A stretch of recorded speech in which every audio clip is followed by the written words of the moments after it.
Okay, guys, I'm going to go ahead and we're going to talk about representing fractions on a number line.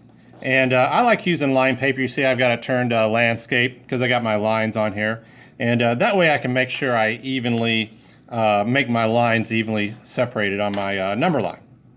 So in the third grade, we're talking about different denominators. The first denominator we talk about is the denominator of 2, so like 1/2.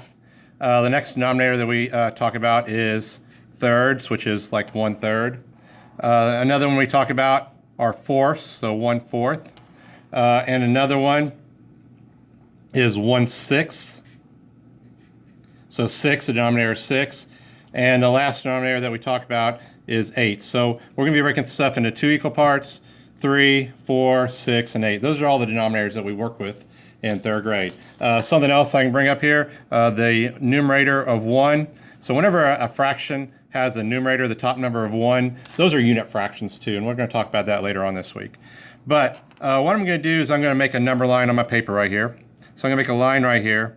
And I already looked at my paper, and this is 24 lines. That's 24 lines between this line and this line. Okay, and the reason I picked 24 is because I can divide 24 by 2, 3, 4, 6, and 8 all equally. So we can use 24 sections to go ahead and make whatever fraction that we will want to in third grade. So on this side of my number line, this is going to be 0, and on this side, that's going to be 1 whole. So that's 1 whole. So the first fraction I'm going to represent is 1/2 on my number line.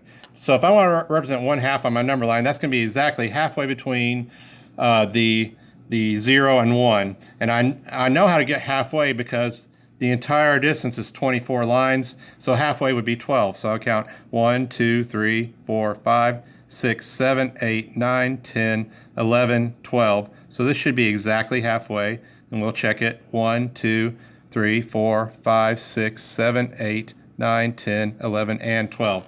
So this first mark that I make on my number line, that represents 1/2 because it's exactly halfway between 0 and 1.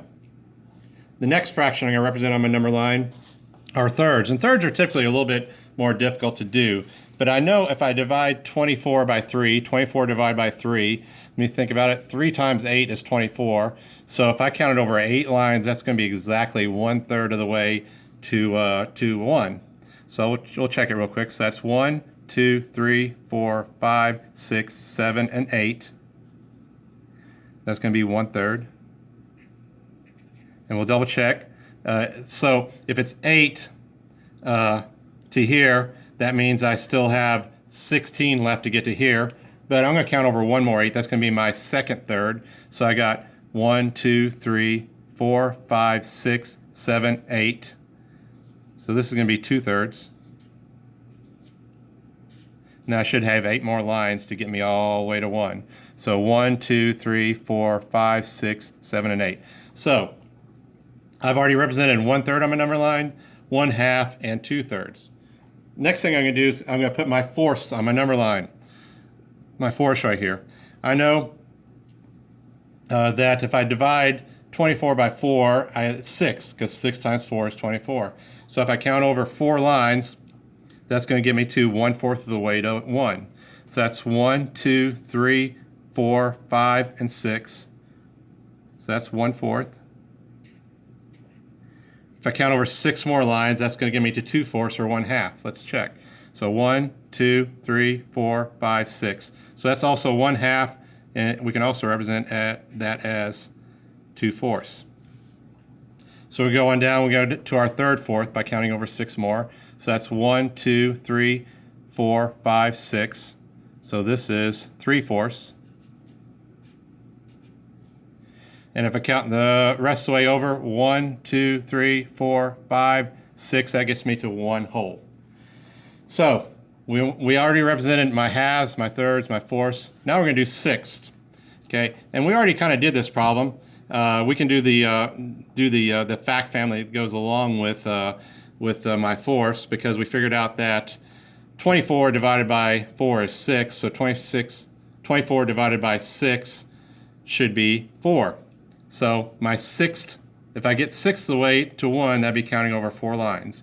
So that's 1, 2, 3, 4, and that's 1/6.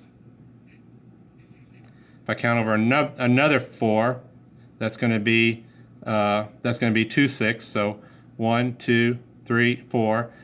So 2/6 and 1/3 are equal because they stop the same place on the number line. If I count over 4 more, that'll get me to 3/6. 1, 2, 3, 4. So 3/6 is equal to 1/2, 2, 4, and 2/4. So 3/6. If I count over 4 more, that's going to get me to 4/6. 1, 2, 3, 4, and 4/6 is equivalent to 2/3. If I count over 4 more, that's going to get me to 5/6. 1, 2, 3, 4. So that's 5/6. And 4 more should get me to 1 whole. 1, 2, 3, and 4. So that's 1 whole. Okay, the last way we're going to break this down is by eighths. And I know that 24 divided by 8 was 3 is 3 because we divided 24 by 3 and got 8. So if I count over 3 marks, that's going to get me to my 1/8 away from 0. So 1, 2, 3, and that's 1/8. Count over 3 more, that's going to be 2/8. 1, 2, 3, that's 2/8. And that's also equivalent to 1/4. 2/8 and 1/4 are equivalent. So 1, 2, 3, that's 3/8. Getting close to a half now. 1, 2, 3, and that's 4/8, which is also equivalent to 1/2, 2/4, 3/6. And we count over 3 more, that'll get us to 5/8. 1, 2, 3, that's 5/8. Count over 3 more, that should be 6/8. 1, 2, 3, which is also equivalent to 3/4. And 1, 2, 3, that's 7/8. And 3 more should get us to 1 whole. 1, 2, 3. So this is a good tool to use to represent fractions. I like it because it's relatively long. It makes it easy to compare fractions. Like later on, we'll start talking about comparing fractions. And we can also do the same thing with grid paper too. You can see we could count out 24 lines on a grid paper and use it on grid paper. I just use line paper because I know line paper is probably a little bit easier to come by than grid paper. But that's how you represent fractions on a number line.